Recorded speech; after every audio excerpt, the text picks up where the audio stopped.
అందరికీ నమస్తే. నేను సైదయ్య మామిడి ఎస్ మైక్ ఛానల్. సో ఈరోజు చాలా చాలా ఒక ముఖ్యమైన వ్యక్తిని నేను ఇంటర్వ్యూ చేయబోతున్నాను. ఎందుకు ముఖ్యమైన వ్యక్తి అంటే, నాకు తెలిసి పరిచయం అక్కర్లేని పేరు.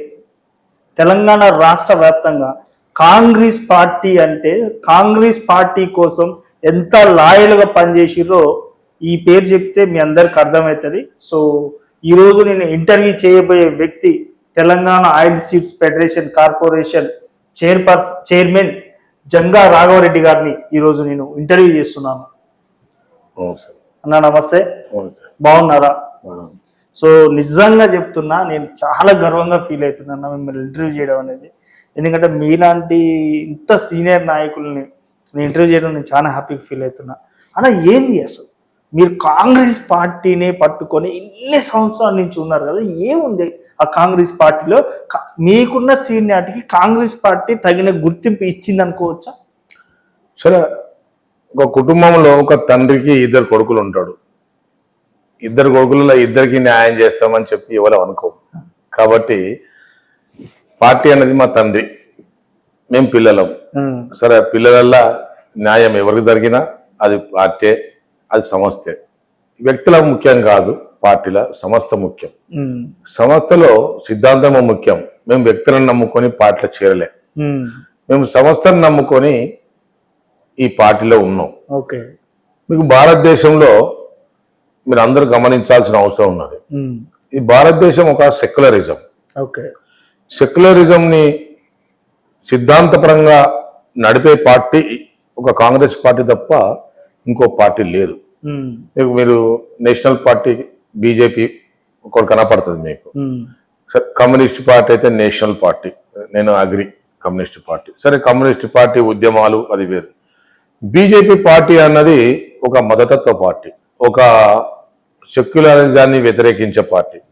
భారతదేశంలో సెక్యులరిజాన్ని ఎవరైతే కాపాడుతారో అది నిజమైన పార్టీ అని 100% చెప్పుకోవచ్చు. భారతదేశంలో అన్ని మతాలకు అన్ని కులాలకు ఈడ నిలయం. వేరే వేరే దేశాలలో ఒక కులానికి ఒక మతానికి తావు ఉంటుంది, అట్లా కాదు ఇక్కడ భారతదేశంలో. కాబట్టి భారతదేశంలో ఈ సెక్యులరిజాన్ని కాపాడేది, అన్ని కులాలను మతాలకు ఒక ప్రజాస్వామ్యాన్ని కాపాడేది ఒక కాంగ్రెస్ పార్టీ తప్ప వేరే పార్టీ లేదు. సిద్ధాంతపరంగా మీరు ఒకటి గమనించాల్సిన అవసరం ఉన్నది. కమ్యూనిస్టులు ఏం కోరుకున్నారో కాంగ్రెస్ అది ఇంప్లిమెంటేషన్ చేస్తుంది. గమనించండి మీరు. ఇందిరాగాంధీ భూ సంస్కరణ తీసుకొచ్చింది. భూ సంస్కరణ అంటే ఏంది?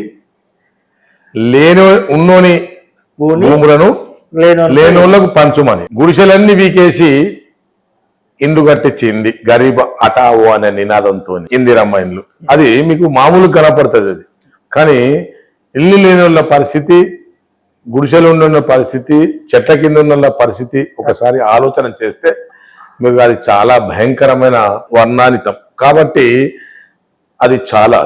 రెండవది, బ్యాంకులలో జాతీయకరణ ఉంది. బ్యాంకుల జాతీయకరణ అది మీరు గమనించాల్సిన ఉంది. బ్యాంకుల జాతీయకరణ అంటే మామూలు కాదు. గ్రామాలల్లో పెద్ద పెట్టుబడిదారి వ్యవస్థ, లేకపోతే ఒక ఉన్నత భూస్వాములకే అకౌంట్లు ఉండేటి. అలాంటిది ఇలా ప్రతి ఒక్కరికి అకౌంట్ తీసుకొచ్చి బ్యాంకులను జాతీయకరణ చేసి ప్రతి ఒక్కరిని, రైతులను అంటే బయట మిత్తిలకు 3 రూపాయలకు 4 రూపాయలకు 100 రూపాయలకు మిత్తులు తెచ్చుకొచ్చుకొని వ్యవహారం చేసే జీవించే ప్రజాస్వామ్యాన్ని బ్యాంకులతోని ఇలా మామూలు మనుషులను చేసింది. అలాంటి కాంగ్రెస్ పార్టీకి చరిత్ర ఉంది, ఒక విజన్ ఉన్న పార్టీ. అది విజన్ లేని పార్టీలు ఇవన్నీ జస్ట్ నిజంగా చెప్పాలంటే ఇంటి పార్టీలు. ఇంటి పార్టీలు ప్రజాస్వామ్యాన్ని ఎక్కడ కాపాడుతాయి? అయితే ఇంకొకటి గమనించాల్సిన ఉన్నది, ఇందులో భారతదేశ స్వాతంత్రోద్యమం నుంచి ఈ పార్టీ ఉంది. ఇలా ఒక్క రోజు కోసమో, ఒక వ్యక్తి కోసమో, ఒక సంస్థ కోసమో, లేకపోతే ఒక మతం కోసమో, ఒక జాతి కోసమో ఈ పార్టీలు పుట్టలే. భారతదేశ స్వతంత్రోద్యమం నుంచి ఎంతో మంది అమరుల త్యాగంతో, ఎంతో మంది శ్రమతోని, కార్యకర్తల మీద ఆధారపడి బతికేది కాంగ్రెస్ పార్టీ. కానీ మిగతా పార్టీలు నాయకుల మీద ఆధారపడి బతికేటి ఉమ్, కాంగ్రెస్ పార్టీ. ఉమ్, మీరు ఉదాహరణ చూడండి, టిఆర్ఎస్ పార్టీ నీకు తెలుసు టిప్స్ మీద అంటే కొన్ని సంవత్సరాల ముందు వచ్చింది. వాళ్ళ అకౌంట్ ఎంత దొరికిందో తెలుసా లీగల్? ఇలా 6,000 కోట్లు, 10,000 కోట్లు, 12,000 కోట్లు. ఇలా బీజేపీ అకౌంట్ ఎంత చెప్పు? ఆ, వాళ్ళ లక్షల కోట్లు ఉంటాయి. మాదెంతో తెలుసా నీకు? ఉమ్, మా భారతదేశం మొత్తం మా అకౌంట్ 3,000 కోట్లు. అంటే మాకు డబ్బులు లేకుండా మా కాంగ్రెస్ పార్టీ జీవిస్తుంది అంటే ఎవరి మీద ఆధారపడింది? కార్యకర్తల మీద, ప్రజల మీద ఆధారపడింది. ఉమ్, అలాంటి పార్టీని నమ్ముకొని ఉమ్, మేమున్నాం. ఉమ్. పదవులు వస్తాయి, పోతాయి. ఓకే. సో మీరు అన్నది చాలా నిజంగా చెప్పాలంటే చాలా బలమైన సమాధానం చెప్పారు మీరు. సేమ్ టైం కాంగ్రెస్ పార్టీ లిటరల్గా చెప్పాలంటే ఏమనాలో అర్థం కావట్లేదు. ఈ నిజంగా ఉగ్రవాదుల కరడుగట్టిన ఉగ్రవాదులు అనాలన్నా, కరడుగట్టిన కాంగ్రెస్ వాదులు అనాలన్నా, కొందరు అంటారు నేను చచ్చిపోయినప్పుడు నా బొంద మీద 3 రంగుల జెండా పరిస్థితి ఆల్రో నా జీవితానికి అంటారు. అలాంటి పార్టీలన్నా కొందరు మీలాంటి సీనియర్ నాయకులకు తీరా టికెట్ కార్డుకు వచ్చే టైంకి వేరేటోళ్లకు పారాసూట్ వేసుకొని వచ్చేటోళ్లకు టికెట్లు ఇస్తారు కాంగ్రెస్ పార్టీలో. ఈ సాంప్రదాయం ఎందుకో కరెక్ట్ అంటారా? అంటే ఒకటి ఏంటంటే ప్రధానంగా ఎలక్షన్లు కానీ రాజ్యాధికారం చేజిక్కించుకోవడం కోసము కొన్ని రాజకీయం ఉంటాయి. ఆ రాజకీయంలో భాగంలో అది ఆ వ్యూహం అంటారు దాన్ని. ఆ వ్యూహంలో ఒక్కొక్క లాంటిలో కాంగ్రెస్ కార్యకర్తలు బలైతారు. అంటే వాస్తవంగా మంచి హార్డ్కోర్ వర్కర్స్ బలైతారు. మీరు అన్నట్టు పారాషూట్ మీద వచ్చిన వాళ్ళు సక్సెస్ అవుతారు. దాని కూడా ఏంటంటే ఇప్పుడున్న రాజకీయాలు గత రాజకీయాలకు విలువలు ఉన్నాయి. గత రాజకీయాలకు విలువలు ఉన్నాయి. ఇప్పుడున్న రాజకీయాలలో ఎథిక్స్, వాల్యూస్ విలువ లేవు. డబ్బే ప్రధానమైతా ఉన్నది. ఎప్పుడైతే నిజంగా చెప్పాలంటే ప్రజలు కానీ నాయకులు కానీ ప్రజాస్వామ్యంలో ఇంత డబ్బు పెట్టి 50 కోట్లు 100 కోట్లు ఒక ఎమ్మెల్యే కోసం పెట్టి ఎమ్మెల్యే కావడము, మళ్ళా తర్వాత 50 కోట్లు పెట్టి మళ్ళా 100 కోట్లు దోసుకోవడము, ఇది ప్రజాస్వామ్యంగా వ్యతిరేకం. నిజం చెప్తున్నా, ఇది తప్పుడు ఆలోచన. ఇది ప్రజలకు నష్టం ప్రధానంగా. ఇది ఉన్నత సామాజిక వర్గం నష్టం కాదు, సామాన్య ప్రజలకు నష్టం. కాబట్టి ఇంకొకటి ఏంటంటే రాజకీయంలో ఒక పార్టీ మారితే తీసుకోవద్దు. ఒకసారి పార్టీ మారితే ఎమ్మెల్యే తీసుకోవద్దు, అది రావాలి. నేను కూడా అది రావాలని కోరుతున్నా. ఎందుకంటే కాంగ్రెస్ పార్టీ అధికారంలో ఉంది, బీఆర్ఎస్ పార్టీ అధికారంలో ఉంది, బీజేపీ పార్టీ అధికారంలో ఉన్నది. అంటే గుద్దుకున్నది గుర్రం, దుడ్డున్నది రాజ్యం. ఇది రావద్దని నేను కోరుకుంటున్నా. ఎవరైతే కష్టపడతారో, ఎవరైతే ఒక పార్టీ అధికారం ప్రజలు ఓట్లేస్తారో ఆ అధికారమే పార్టీ ప్రజాస్వామ్యబద్ధంగా నడపాలి. అప్పుడు రాజకీయ డబ్బులు లేని వ్యవహారం నడపాలి. నేను కేరళ పోయినా మొన్న ఎలక్షన్ల కేరళ పోతే నిజంగా కేరళలో అసలు వాళ్ళు డబ్బులు ఓటర్కు డబ్బులు ఇచ్చేది లేదు, మీటింగులు లేవు, బహిరంగ సంఘాల సభలు లేవు, ఆర్భాటాలు లేవు, నాయకుల ఫోటోలు ఎక్కడ ఉండయి.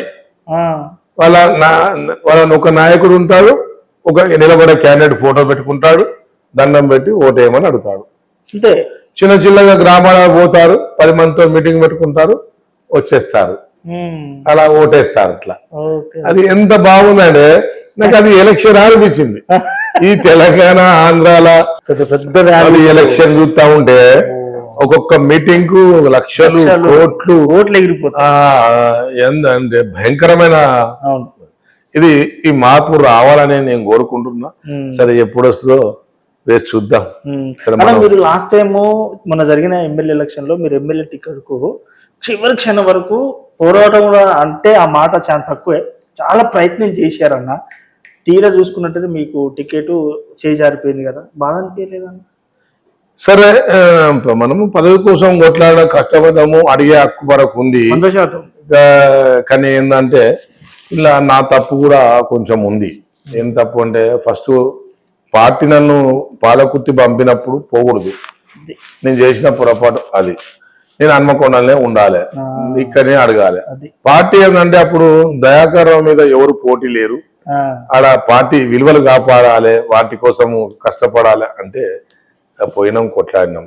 తర్వాత రెండోది నేను మళ్ళీ హన్మకొండ రావడము మళ్ళీ ఒక పొరపాటు చేసిన, ఆడనే ఉండేది. కాకపోతే ఎందుకు చేసినాం అంటే నా ప్రాంతము, నేను నా ప్రజల్ని గెలవాలి, ఆడ నాకు కొత్త వ్యక్తులు అని చెప్పి, అయినా అక్కడ ఉన్న ప్రజలు నాయకులు మాత్రం నాకు 67,000 ఓట్లు వేశారు. నేను వాళ్ళకు కృతజ్ఞతని. ఇప్పుడు కూడా ఆ నియోజకవర్గం పోకుండా నేను అక్కడికి వాళ్ళకి నిరంతరం హాస్పిటల్ అయితే, పోలీస్ స్టేషన్ అయితే, సరే నాకుతో చేతనైన పని అయితే, ఫోన్లో చేతనైన పని అయితే నేను చేస్తున్నాం. దాంతో పాటు నాకు జనగాం జిల్లా కాంగ్రెస్ పార్టీ ప్రెసిడెంట్ ఇచ్చారు. ఇచ్చిన తర్వాత మళ్ళీ అక్కడ పరిపాలన చేయాల్సి వచ్చింది. అక్కడ తర్వాత గన్పూర్ లో ఇందిరా హైదరాబాద్ లో ఉండడం, పొన్నలక్ష్మి హైదరాబాద్ లో ఉండడం, అది నాకు కొంత ఇబ్బందికరంగా ఆ 3 నియోజకవర్గాలను మొయ్యాల్సిన పరిస్థితి నాకు ఏర్పడింది.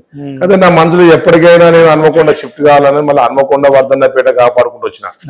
ఇన్ని నియోజకవర్గాలు మోయడం వల్ల నాకు కష్టదాయకమైన పని అయిపోయింది. అంటే చాలా కష్టాలు పడ్డాను, ఆర్థికంగా ఇబ్బందులు, దాంతో టీఆర్ఎస్ పార్టీతో యుద్ధాలు, టీఆర్ఎస్ పార్టీ నా ఆర్థిక వనరుల మీద దెబ్బలు కొట్టడము, లేకపోతే పోలీస్ కేసులు పెట్టడము, లేకపోతే అనవసరంగా కేసులు నిందలు మోపడము, హరాస్మెంట్ మొదలు పెట్టింది.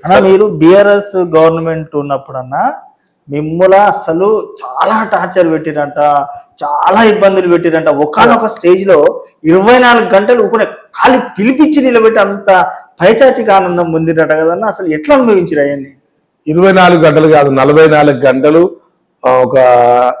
ఒక స్టేషన్ లో కూర్చుండబెట్టి వాళ్ళు పార్టీ మారమని ప్రెషర్ చేశారు. 156 కేసులు పెట్టారు. 156 కేసులలో నేను బ్యాంకు చైర్మన్ ఉంటే నా బ్యాంకులో వేరే అకౌంట్ లో లాకర్ లో వెపన్ పెట్టి అది నేనే పెట్టినట్టు క్రియేట్ చేసి అది డమ్మీ పిస్తోల్ పెట్టి నా మీద కేసు ఎఫ్ఐఆర్ చేయాలని చూసిండ్రు. అక్కడ మేనేజర్ నేను సస్పెండ్ చేసిన మంచి మా సారు లాకర్లకు రాడు అలా ఓడని చెప్పడం వల్ల ఆయనకు అడిగేసిండ్రు. ఈడీ కేసు పెట్టిండ్రు, ఫోటో కేసు పెట్టిండ్రు, ఒప్ప కేసు పెట్టిండ్రు, మర్డర్ కేసులు పెట్టిండ్రు, విజిలెన్స్ కేసులు పెట్టిండ్రు, ఇన్కమ్ ట్యాక్స్ కేసులు పెట్టిండ్రు, ఏసీబీ కేసులు పెట్టిండ్రు. ఇంకేం కావాలి? అన్ని విద్యలు అయిపోయినాయి వాళ్ళకు. లాస్ట్ కి ఏం మిగిలింది? వీడు మొండోడు రాని వదిలిపెట్టాక చేయకి వచ్చినాం. మీరు అంటారు కదా మొండోడిని దండోడు ఏం చేయలేడని. ఒక్కసారి టవల్ మార్చి గులాబీ టవల్ వేసుకుంటే ఈ కష్టాలను పోవుగా? ఈ విలువ లేని బతికెందుకు? విలువ లేని బతికెందుకు మనకు అవసరమా? ఒకటి మనము ఉద్యమాలకు వెళ్ళొచ్చినాం. నేను లెఫ్ట్ ఆర్గనైజేషన్కి వెళ్ళి వచ్చిన. మేము ఆడ చదువుకున్నది వేరు, మళ్ళీ వచ్చి వేరే చెప్పమంటే మొన్న అన్న అని ఇవాళ బాడకం అంటే ఏమైనా ఉంటుందా? నువ్వే చెప్పు. మొన్నటిదాకా అన్న అని పిలిచి నేను నా వ్యక్తిగతంగా కూడా చెప్తున్నా, ఎవరన్నా ఫ్రెండ్షిప్ లో నాకు మోసం చేసినా మళ్ళా ఆమె ముఖం చూడదు తప్ప ఒక మాట అన్న నేను. ఎందుకంటే మనం 10 ఏళ్ళు 5 ఏళ్ళు కలిసి ఉంటాం, కలిసి ఉన్నాక నిజ జీవితంలో కలిసి ఉంటాం, కలిసి ఉన్నాక అన్ని పంచుకుంటాం, పోవంగానే ఎత్తేసుకుంటాం. అది మంచిది కాదు. వ్యక్తిగత జీవితంలో, రాజకీయంలో బూతులు మాట్లాడడము, రాజకీయంలో విమర్శల్లో సిద్ధాంత పరంగా ఉండాలి. నేను కూడా ఎక్కడ కూడా ఎవరిని కూడా సిద్ధాంత పరంగానే విమర్శిస్తా, వాళ్ళు చేసిన తప్పులైతే చూపిస్తా, కానీ నేను బూతులు అయితే తిట్టా. రాఘవరెడ్డి నాకు కోపం ఎక్కువ, బాగా అంటే కోపిష్టి మనిషి. ఏదైనా తేడా చేస్తే మాత్రం మీ దగ్గరికి రావడానికి కూడా గడగడ ఉణుకుతారంట. నువ్వు అట్లా లేదు, నేను ఒకటే చెప్తున్నాను, నాకు కోపం రాదు. నాకు ఏంటంటే నువ్వు వచ్చి నాతో మాట్లాడతాను అంటే నేను ఏం చేస్తా అంటే నేను ఉన్నది ఉన్నట్టు మాట్లాడతా. నువ్వు నచ్చకపోతే నువ్వు నచ్చలేదయ్యా నాకు రాకంట, నువ్వు ఎదురుగా నాకు వచ్చావు, నీ ముఖంలో నాకు ఒక ఆయన కనపడి ఉన్నాడు, నేనేమన్నా నువ్వు సోనా అన్నా, అంతేనా కదా? అంటే నేను కాదన్నావు, ఎస్ ఓకే ఏం కాదు అన్న, డిక్లరేషన్ చేసి అంతే, క్లియరెన్స్ అయిపోయింది. అంటే నాకు నచ్చకపోతే ఏదన్నా చీటింగ్ ఇమీడియట్ తెలిస్తే నేను ఓర్వా, కొంచెం ఇమీడియట్లీ నేను స్పందిస్తా, ఇమీడియట్లీ నేను అది అనేస్తా. దాంట్లో తాత్కాలికంగా అతనికి కోపం వస్తుంది కానీ దీర్ఘకాలికంగా నష్టం చెయ్యం మనం. ఎందుకంటే నేను అనేస్తాను, నువ్వు అయిపోతుంది. నీ మనసులో పెట్టుకొని కక్ష సాధింపులు, అణచివేతలు అవన్నీ నా దగ్గర ఉండే. నాకు కోపం వస్తే నిన్ను అనేస్తా, ఆడికి వదిలిపెడతా అంతే. కక్ష సాధింపులు, నిన్ను చిత్రహింసలు, అవన్నీ నాకేం ఉండయి నాకు. కాబట్టి నాకు లోపల కుళ్ళిపోయిన సమాజం ఉండదు, కుళ్ళిపోయిన మనస్తత్వం ఉండదు. ఏదైనా ఉంటే అనాలే, అయిపోవాలి అంతే. లేకపోతే బీపీలు పెరుగుతాయి, షుగర్లు పెరుగుతాయి, హార్ట్ అటాక్లు వస్తాయి. నాకెందుకయ్యా అవన్నీ? అవన్నీ ఆ ఆయుధాలు అన్ని లోపల ఎందుకు పెట్టుకోవాలి? మనకు అవసరమా? అవసరం లేదు. అది ఇంకా చూసుకున్నట్టయితే మీరు జంగారాఘవరెడ్డి గారు పెద్ద పెద్ద అంటే ఫ్రెండ్షిప్, పెద్ద పెద్దలతో ఫ్రెండ్షిప్ ఉంది, చాలా మంచి సంబంధాలు ఉన్నాయి, సత్సంబంధాలు చాలా మంచిగా కొనసాగుతారని విన్నాను అన్న. ఇంత పెద్ద సత్సంబంధాలు ఉన్న మీకు ఎమ్మెల్యే టికెట్ దానిక ఎందుకు మీకు రికమెండేషన్ చేయలేకపోయారు? లేదు, నాకు నా ఉత్తమన్న నాకు గాడ్ ఫాదరు, నా కోసం చాలా ఫైట్ చేసిండు. నేను కనపడ్డప్పుడు నన్ను తిడతాడు, కానీ నేను పోయినాక లోపల చాలా నా గురించి ఆలోచన చేస్తాడు. నా కోసం టికెట్ కోసం కాంగ్రెస్ పార్టీలో ఆయన అడగని రోజు లేదు. ఆయనకు సాధ్యం కాకపోతేనే వదిలిపెట్టాడు తప్ప సాధ్యమైతే నాకు టికెట్ తీయడం నమ్మకం లేదు. ఇలా నాకు చైర్మన్ ఇచ్చినట్టే కూడా నేను అడగకుండా నేనేం అడగలేదు. నాకు ఈ చైర్మన్ కూడా ఆయనే ఇచ్చాడు. అన్న నాకు ఎందుకన్నా అంటే, రాజకీయం వల్ల నీకు తెలియదు, ఉంచుకోవాలి, అవసరము అని చెప్పాడు. ఆయన చెప్పినట్టు ఒక గాడ్ ఫాదర్ నాకు ఉత్తమ్ కుమార్ రెడ్డి 100% అని. రేవంత్ రెడ్డికి నాకేం పంచాది లేదు. ఆయన నా ఎప్పుడు కూడా ఆయన జడ్పీ చైర్మన్ కాంచెల్ నాకు పరిచయం. వాళ్ళ మేనా బామ్మారిది నాకు ఆడిటరు, కాబట్టి నాకు మొదటి నుంచి ఆయన కూడా అంటే నాకు వ్యతిరేకం ఏమి ఉండదు. కాబట్టి నేను ఉత్తమ్ కుమార్ రెడ్డి వర్గం కాబట్టి కొంత ఉంటది, అంతేలే, ఉంటది అంతే తప్ప నా మీద వ్యక్తిగతంగా ఆయనకి ఏమి ఉండదు. ఎప్పుడు కూడా రేవంత్ రెడ్డి గారు కొంచెం వర్కర్ కావాలని కోరుకుంటాడు, పని చేసే వాళ్ళని కావాలని కోరుకుంటాడు. అసమర్థుని దగ్గర తీయడు, సమర్థుని తీసుకుంటాడు. అన్న వరంగల్ అంటే ఫస్ట్ ఆఫ్ ఆల్ గుర్తొచ్చేది ఎవరికైనా కొండ మురళి, కొండ సురేఖ గారి దంపతులు. ఎస్, వాళ్ళు పక్క బ్రాండ్ లెక్క, వాళ్ళతో కూడా మీకు మంచి రిలేషన్షిప్ ఉన్నది అని అంటారు. కొండమూలి నాకు 30 ఏళ్ళ ఫ్రెండ్ ఆయనే. యాక్చువల్గా రాజకీయంగా నాకు సంబంధం లేదు వాళ్ళకు, నాకు ఫ్రెండ్ ఆయనే. నాకు ఆయనను ఇది వరకు రిలేషన్షిప్ లేదు. నాకు చచ్చిపోయిన సుదర్శన్ రెడ్డి ఆర్కే, వాళ్ళ మా ఇద్దరి మధ్యలో ఫ్రెండ్షిప్ కారణం ఆయనే.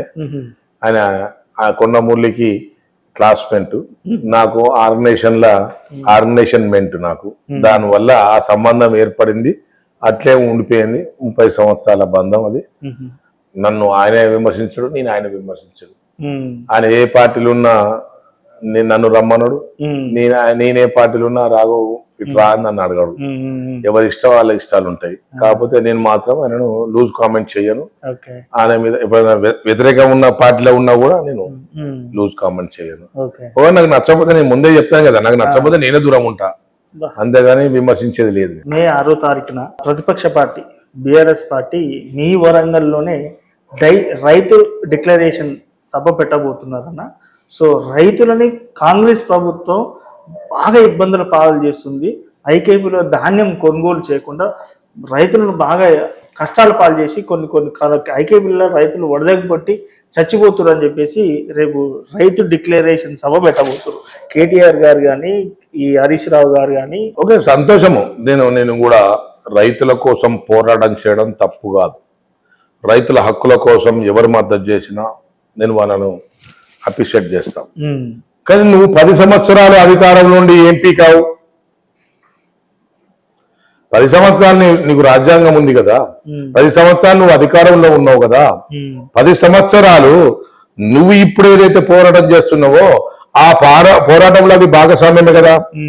అప్పుడు నువ్వు అడిగావు కదా, అప్పుడు ఐకేపీ సెంటర్లలో నువ్వు ఎన్ని ఐకేపీ సెంటర్లు పెట్టావు, నువ్వు ధాన్యం కొనుగోలు కేంద్రాలు ఎన్ని పెట్టావు. ఇప్పుడు కాంగ్రెస్ పార్టీ అధికారంలో వచ్చినప్పుడు ఎన్ని ఉన్నాయి, గతంలో కాంగ్రెస్ పార్టీ అధికారంలో ఉన్నప్పుడు ఏం చేశారు. ఎస్, నువ్వు రైతులకు ₹1,00,000 రుణమాఫీ చేస్తానన్నావు, చేసినావా? పావులా వడ్డీలే మాఫీ చేసినావు, అవునా కాదా? అసలు అట్లే పెట్టినావు, అంతేనా కాదా?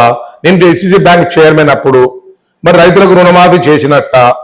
రైతులకు ఎలక్షన్ లో నువ్వు గెలిచే ముందు ఏం చెప్పావు, రైతులకు పండించిన పంట గిట్టుబాటు ధర ఇస్తానన్నావు.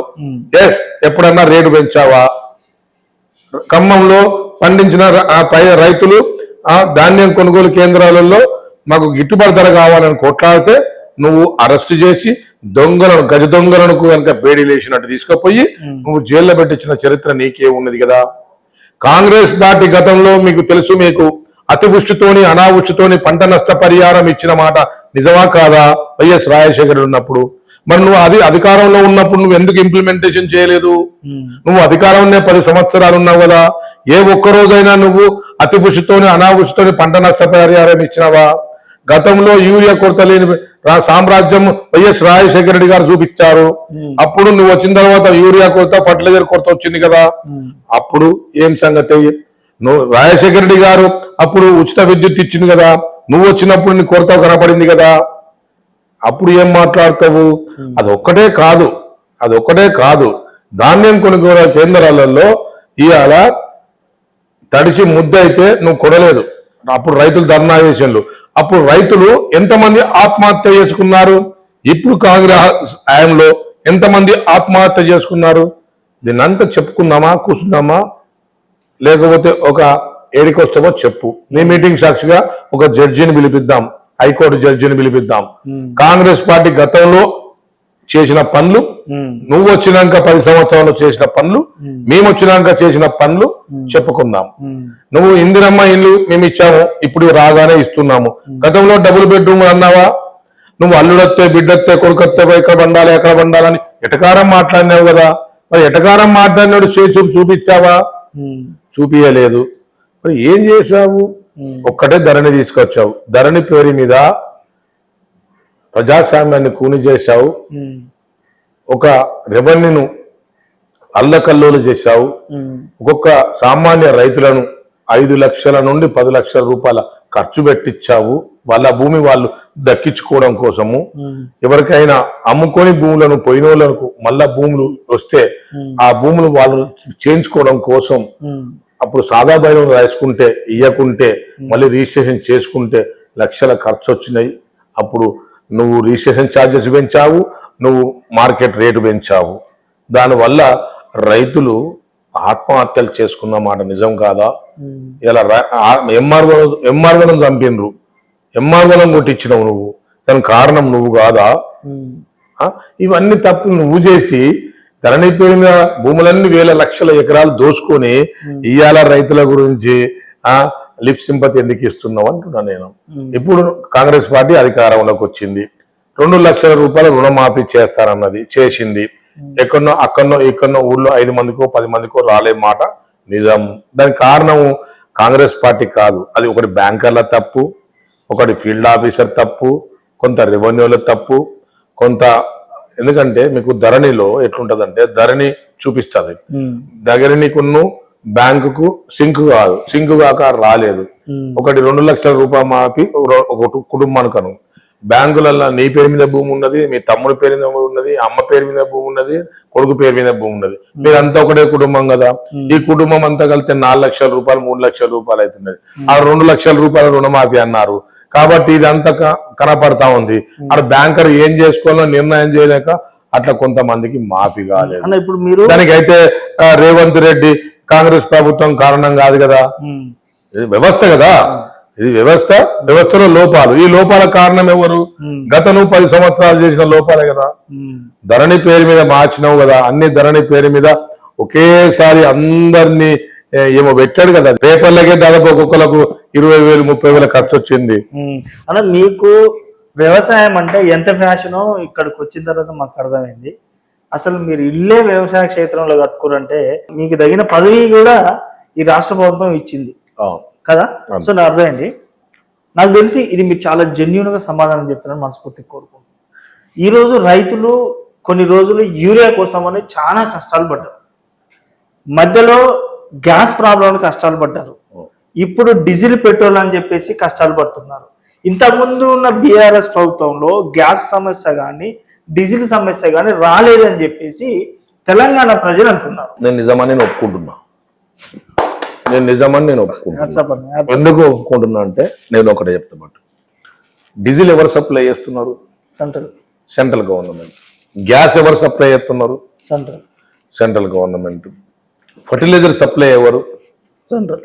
సెంటర్. దీనికి అన్నిటికీ కారణం యుద్ధ ప్రభావం. నేను నిజాన్ని మనమైనా ఒప్పుకోవాలి, ఎవరమైనా ఒప్పుకోవాలి. అలాంటిది దాని మీద మనకు ఇంట్లో కరువులు వస్తాయి, సమాజంలో కరువు వస్తాయి, ప్రభుత్వంలో కరువు వస్తుంది. అందులో భాగం ఇది కరువు. యుద్ధంలో భాగమే ఈ కరువు. దీనికి కారణం ఎవరికి కారణాలు కాదు, ఆర్థికమైన ఆడ ఉండి బ్లాక్ చేసి ఇయ్యకపోతే రాష్ట్ర ప్రభుత్వం అది తప్పు. కేంద్ర ప్రభుత్వం పంపించినా కూడా మేము బ్లాక్ చేయడం తప్పు. మేము కేంద్ర ప్రభుత్వంతో వాళ్ళు మాకు వ్యతిరేక పార్టీ అయినా మా కాంగ్రెస్ పార్టీని తొక్కాలనుకున్నా మేము పోయి అక్కడ మా మంత్రులు మా ముఖ్యమంత్రి గారు పోయి పదే పదే పదే పదే ప్రాధేయపడతా ఉన్నారు. అదే నువ్వు అధికారంలో ఉన్నప్పుడు ఒక్కనాడన్నా బీఆర్ఎస్ పార్టీ పోయి అడిగిందా? అడిగిన చరిత్రలు లేవు. కాబట్టి మీరు గమనించాల్సిన అవసరం, మధ్యంతరంగా వచ్చిన ఇబ్బందులను ఎదుర్కోవడానికి ప్రభుత్వం సిద్ధంగా ఉంది. అడపదడప ఉన్న దాంట్లో సర్దుబాటు చేస్తుంది. దాని లోపము కాంగ్రెస్ పార్టీదో రేవంత్ రెడ్డిదో రాష్ట్ర ప్రభుత్వంతో కాదు. ఇది గమనించాల్సిన అవసరం ఉన్నది. ఇక పెట్టుబడిదారుల విషయానికి వస్తే నేను ఒకటే చెప్పదలుచుకున్నా.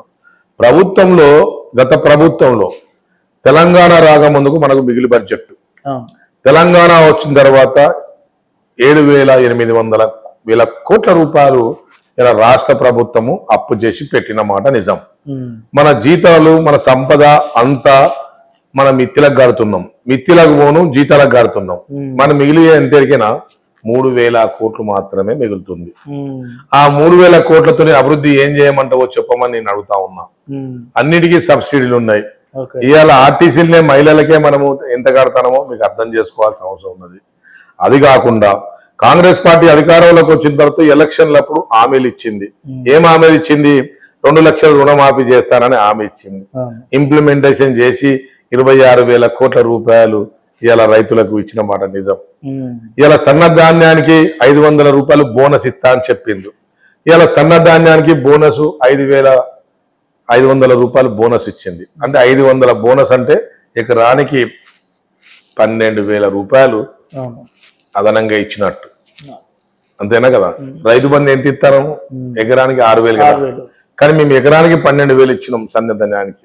ఇది గమనించాల్సిన అవసరం ఉన్నది. ఇప్పుడు మహిళలకు మీకు తెలుసు, బస్సు ప్రయాణంలో ఎన్ని వేల కోట్లు ఇస్తున్నామో మీ అందరికి తెలిసిన విషయం. ఇవన్నీ పోను రైతును రాజు చేసే దిశలో ప్రయాణం చేస్తుంది. ఎందుకు చేస్తుందంటే రైతు పాత చింతకాయ పచ్చడి లెక్క పాతదే పాడిందే పాడడం వల్ల పాస్ కాకుండా కొత్త తరం వ్యవసాయం చేసే ప్రయత్నంలో కాంగ్రెస్ పార్టీ రైతు మేళాలు పెడతా ఉంది. యూరియా అయినా పెట్రోల్ అయినా ఇంకా వేరే ఇంకా ఇది గ్యాస్ అయినా సెంట్రల్దే సార్. అక్కడ నుంచి యుద్ధం వల్ల మీరు నిజంగా చెప్పాలంటే చాలా ధైర్యంగా ఒప్పుకోరు నిజం అనేది.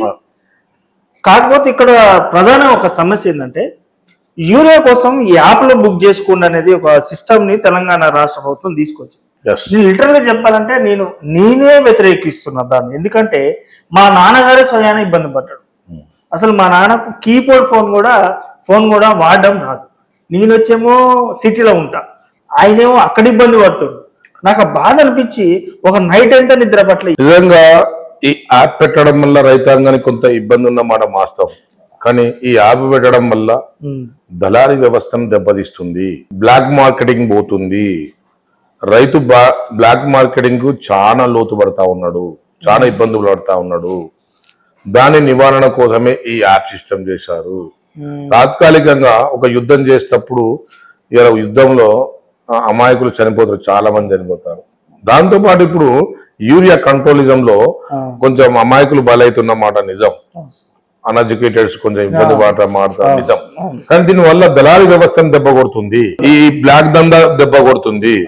దానివల్ల మనకు షార్టేజ్ లేకున్నా ఈ దళారీ వ్యవస్థ షార్టేజ్ చేసి చూపించి ఎక్కువ రేట్లకు అమ్ముకుంటున్నారు. ఇది ప్రధాన అంశం.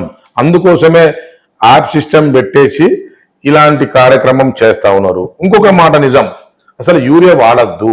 యూరియా వాడడం వల్ల భూమి చౌడు భూమిగా మారుతా ఉన్నాయి. గతంలో మనం ఎండాకాలం వస్తే వానాకాలం వస్తే ఏం చేసేది, మనం గ్రామాలకు వచ్చినప్పుడు పెంట తోలుకునేది, మీకు చెర్ల మట్టి తోలుకునేది. అలాంటివి లేవు. ఇప్పుడు లేకపోవడం వల్ల ఆ పంట పండుతలేదు, 2 యూరియాలు అయ్యి, తర్వాత ఎకరానికి 3 అయ్యి, 4 అయ్యి, 5 అయ్యి. దీనివల్ల నేను పాలకుర్తి నియోజకవర్గంలో కాంటాక్ట్ చేసేటప్పుడు 24,600 చావులను అటెండ్ చేసినాం. అలా 30% క్యాన్సర్ వ్యాధితో చనిపోయిండ్రు. దానికి కారణం ఫర్టిలైజర్స్ అని అంటున్నా. కాబట్టి దాన్ని నివారణ చేయాలి. ఇంకొకటి, కంటిన్యూగా పంట మార్పిడి కూడా కార్యక్రమం చేయమని మేము పదే పదే ప్రభుత్వం మొత్తుకుంటుంది. ఎందుకంటే మీకు చెప్తున్నా, నీకు పంట మార్పిడి చేయకపోతే భూమి కూడా ఎక్కువ ఫర్టిలైజర్స్, ఎక్కువ ఫెర్టిసైడ్స్ వేసి భూమి చౌడు భూమిగా మారుతా ఉన్నది. దాన్ని మారడం వల్ల గ్రామాలలో, గ్రామీణ వ్యవస్థలో నీకు చౌడు భూమిగా మారి క్యాన్సర్ వ్యవస్థను పెంచుతుంది. కాబట్టి ఇలాంటి పంటలు పండద్దన్నదే లక్ష్యము. ఆ లక్ష్యంతోనే ముందుకు పోతుంది. అందుకోసమే ఈ రైతు మేళలు పెడతా ఉన్నారు. పంట మార్పిడి కోసమే ఈ రైతు కార్యక్రమాలు.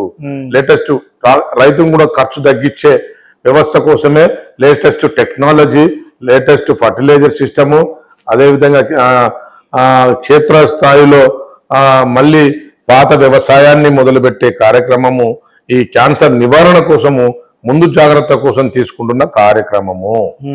అందుకోసమే ఎప్పుడు ఎన్నలేని విధంగా ప్రతి జిల్లా హెడ్ క్వార్టర్లలో రైతు మేళా కార్యక్రమంలోను రైతును ఎడ్యుకేట్ చేసే, రైతును అవగాహన పెంచడం కోసమే ఈ కార్యక్రమాలు చేస్తా ఉన్నారు. ఇలా హన్మకొండలో జరుగుతూ ఉన్నది.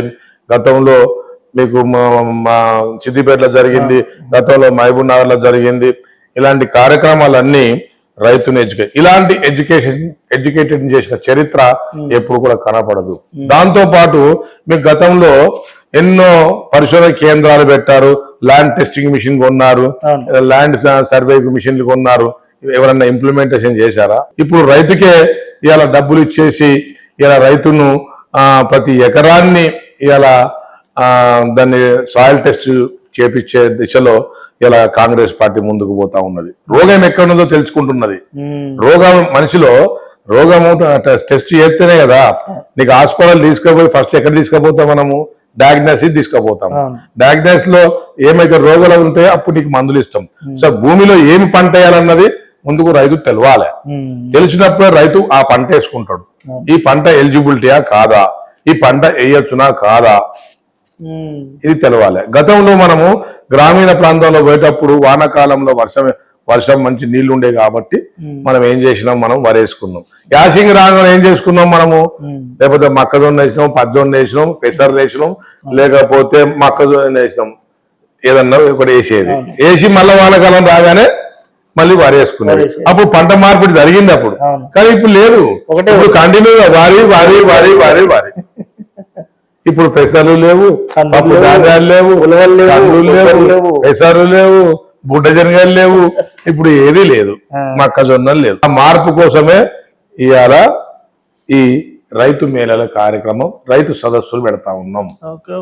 అది దానికి చూస్తే ఎప్పటి కనపడుతుంది కానీ అది చాలా రైతును ఎడ్యుకేట్ చేస్తుంది అని చెప్పి ఈ సందర్భంగా మీ ద్వారా నేను రైతులకు తెలియజేస్తా ఉన్నా. సో మీరు ఒక ఆయిల్ ఫెడరేషన్ చైర్మన్ గా మీ యొక్క ఈ ఆయిల్ కి సంబంధించి రైతులను ఏ విధంగా ఎడ్యుకేట్ చేస్తారు, దీనివల్ల ఎలాంటి కార్యక్రమంతో ప్రజల్లోకి వెళ్తున్నారు మీరు? సార్, ఒకరు గమనించాల్సిన అవసరం ఉన్నది. ఇప్పుడు తెలంగాణలో ప్రధాన సమస్య నీకు వరి ధాన్యం, వరి వరి వరి వరిలో రైతుకు పండియడం వల్ల నీకు ఎక్కడ లాభాలు కనపడతలేవు. నేను కూడా ఒక 50 ఎకరాల పొలం చేస్తున్నా. నేను కూడా నీకు ప్రభుత్వము బ్యాంకర్ స్కేల్ ఆఫ్ ఫైనాన్స్ ప్రకారము 33,500 రూపాయలు ఖర్చు వస్తుందని బ్యాంకర్ చెప్తా ఉన్నాడు. ఎకరానికి వరి ధాన్యానికి ఖర్చు వస్తుందని చెప్తా ఉన్నాడు. కానీ 36,000 37,000 రూపాయలు వస్తుంది. డీజిల్ ధర, ఆ ధర, ఈ ధర పెరిగింది. కానీ రైతుకు 30 క్వింటాలు పడుతుంది. 30 క్వింటాలు పడితే 30 ఇంటూ ఎక్కువ పడితే 30 క్వింటాలు 20 నుండి 30 మధ్యలో ఉంటుంది. యావరేజ్ గా 25 వేసుకున్నా కూడా మనకు లాభం ఎంత వస్తుందా అంటే, మొత్తం అమ్ముతే ఎంత లాభం కాదు, సారీ పెట్టుబడి కూడా అన్ని ఎంత వస్తుందా అంటే పెట్టుబడితోని 55,000 నుండి 60,000 వస్తుంది. మరి 36,000 రూపాయలు పోయినాక మనకి ఎంత మిగులుతుంది? 14,000 రూపాయలు మిగులుతుంది.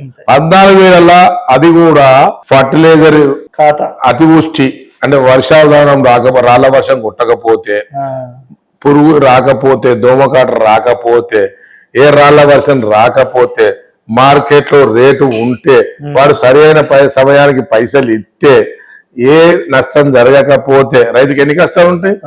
అప్పుడు వాడు 2 నెలలకు పైసలు ఇస్తే 14,000 రూపాయలు లాభం వస్తుంది. రైతు శ్రమ కలుపుకొని 14 అవి కనుక ఆ 36,000 కూడా మిట్టికి తెచ్చుకుంటే ఆడికే సరిపోతున్నాయి. లాస్ట్కు రైతుకు తినడానికి తిండి కూడా మిగులుతలేని మాట నిజము. అందుకోసమే లాభదాయక పంటలు వేయాలి. అంటే రైతును పంట మార్పు దిక్కు మార్చాలంటే నేను అక్కడ ఆయిల్ ఫెడ్ చైర్మన్ కదా, ఆయిల్ ఫామ్ లాభం ఉంది అని చెప్పాలనే అవసరం నాకు లేదు. మీరు చూడండి, ఖమ్మం రైతులకు మన రైతులకు డిఫరెన్స్ ఉంటుంది.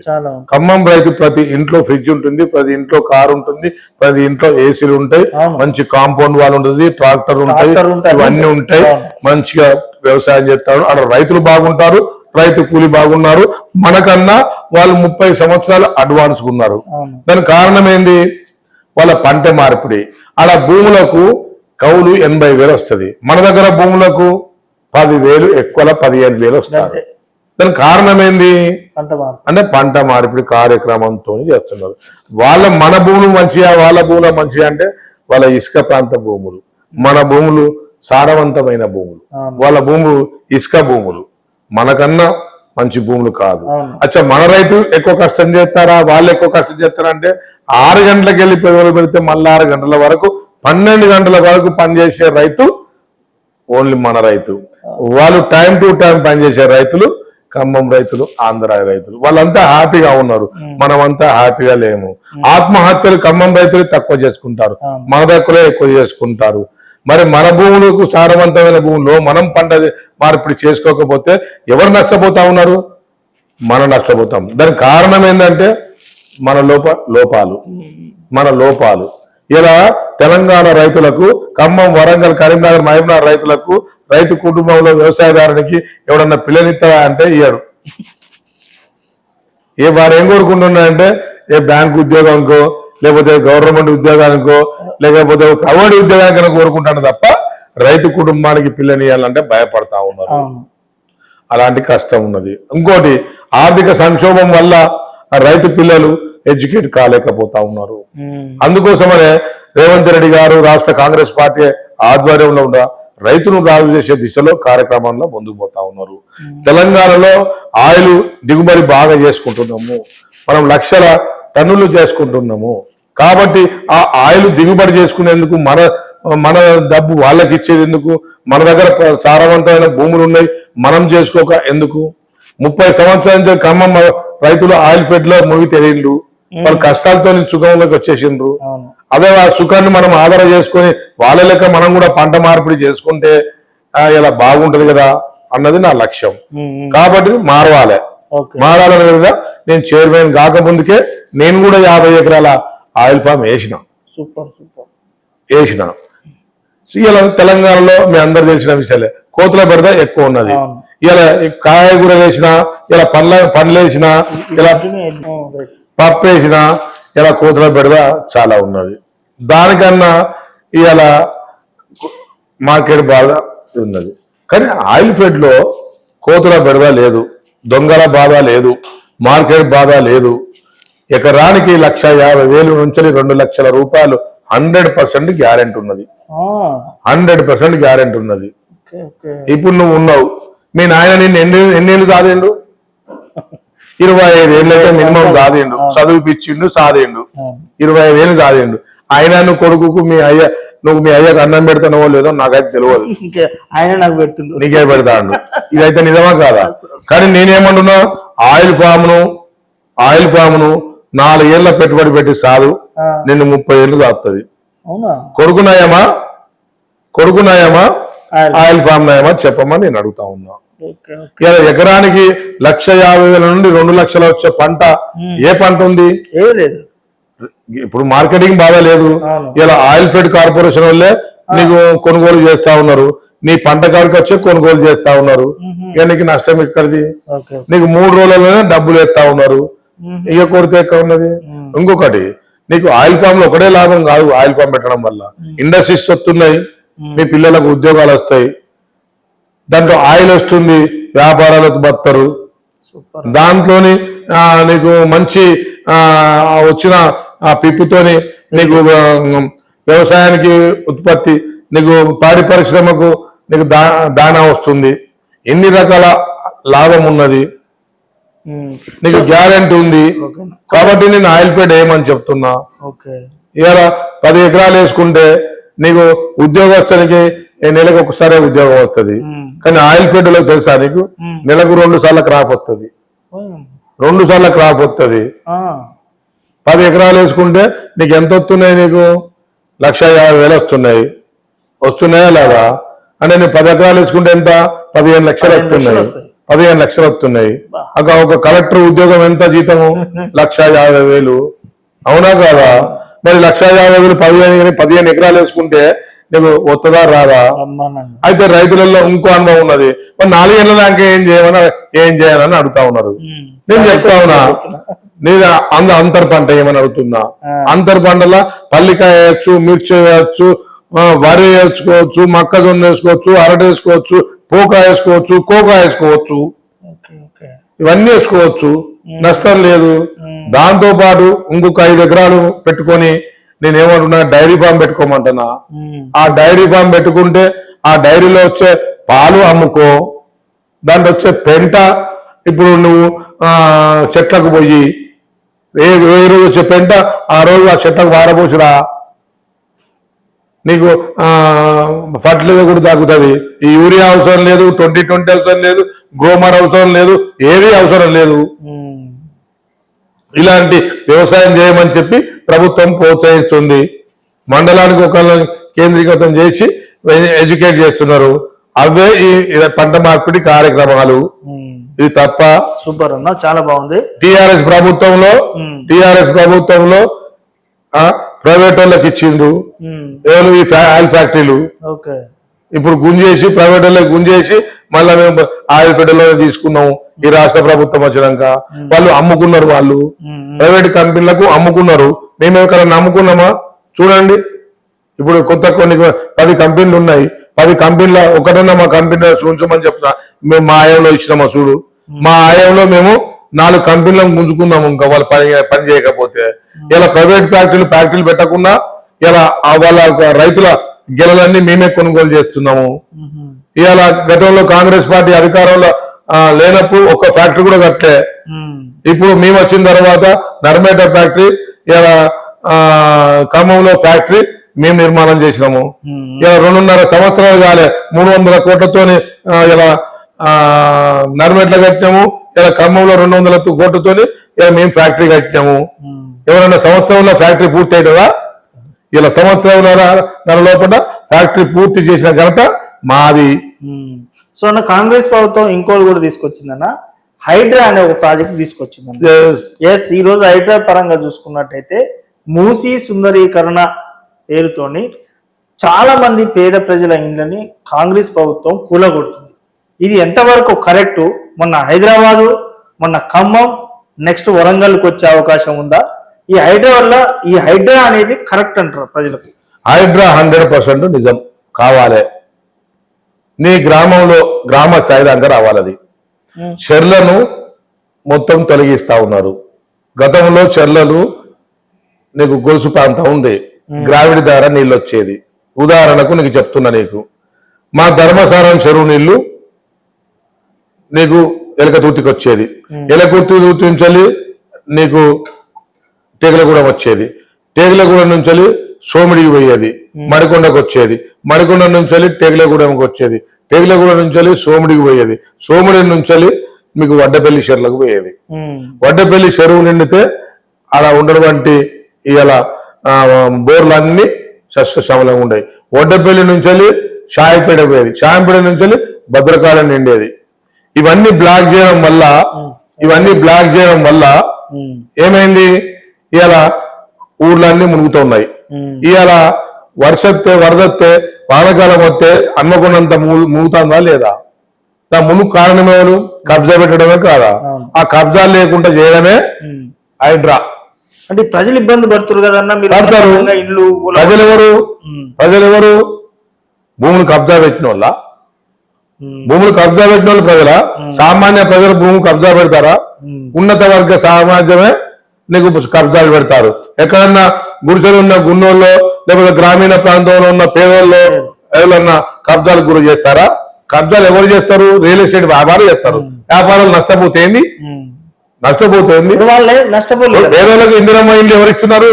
కాంగ్రెస్ గవర్నమెంట్, కాంగ్రెస్ ఇస్తున్నది. మరి కాంగ్రెస్ వల్ల పేదల భూములు గుంజుకుంటారా? పేదల భూములు గుంజుకున్నది ధరణి పేరుతో లక్షల ఎకరాలు గుంజుకున్నది టిఆర్ఎస్ ప్రభుత్వము. కానీ హైడ్రా పేరు మీద అబద్ధాలు ఆడుతున్నావు నువ్వు. హైడ్రా పేరుగా మూసి నది సాఫ్ చేయాలన్నా వద్దా? సుందరీకరణ చేస్తే రోగాలు తగ్గుతాయా తగ్గాయా? ఇది గమనించండి. ముందు ఇలా 10 ఇండ్లు కోరుతాము రాద్దంతం చేయొద్దు. ఇవాళ హైదరాబాద్ నుంచి వరంగల్ రోడ్డు వేసుకున్నాం. ఇవాళ ఫస్ట్ రోడ్ ఉన్నప్పుడు ఎంత భూమి పోయింది?